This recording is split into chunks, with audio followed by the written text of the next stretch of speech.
fausse bonne idée, un peu démago. Bonsoir Emmanuel. Bonsoir Edwige.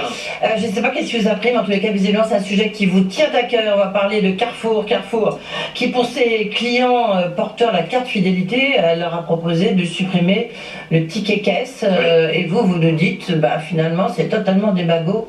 Comme initiative, ça mérite quand même quelques explications, quelques fondements économiques aussi. Et oui, alors Carrefour n'est pas seul à avoir cette idée. Il y a même une proposition de loi qui, pour 2023, nous dit oui, on va supprimer en partie les tickets de caisse. Et alors, ce qui est intéressant, c'est de voir les justifications qui sont mises en avant, là, dans ce cas présent, par Carrefour, pour expliquer, en fait, les fondements de sa démarche. Il y en a deux. Il y a un, on va faire une économie considérable de papier, et deux, voilà, c'est bien pour notre engagement en matière de lutte contre la déforestation, puisqu'évidemment, pour faire du papier, il faut du bois, et c'est QFD. Et là, on est quand même perplexe, parce que il y a chez Carrefour, et comme chez beaucoup de gens d'ailleurs, cette illusion que finalement, les économies de papier, c'est bon pour la planète, en oubliant quand même un peu vite que l'économie numérique est extrêmement énergivore. Je rappelle que 10% de la consommation mondiale d'électricité, ce sont les serveurs, que cette consommation, elle augmente de 10% par an,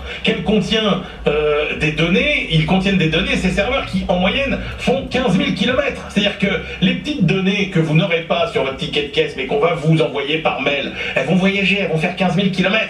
Et donc, au final, votre ticket de caisse dématérialisé, il va consommer à peu près 5 grammes, il va émettre 5 grammes de CO2, alors que votre ticket de caisse, il en fait que 2.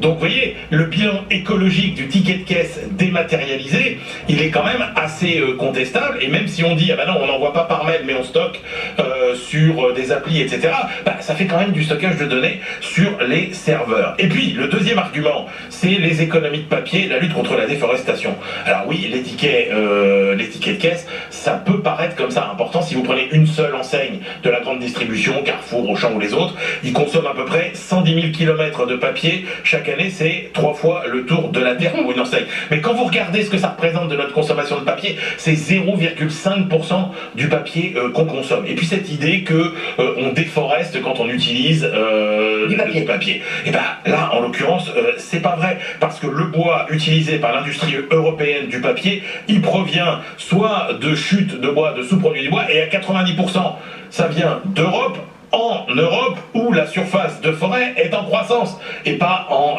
baisse, parce que ce sont des forêts qui sont cultivées pour ça. Donc vous ne détruisez pas l'Amazonie quand vous acceptez votre ticket de caisse au supermarché. Donc voilà on comprend bien le côté marketing, c'est écolo, c'est sympa, etc.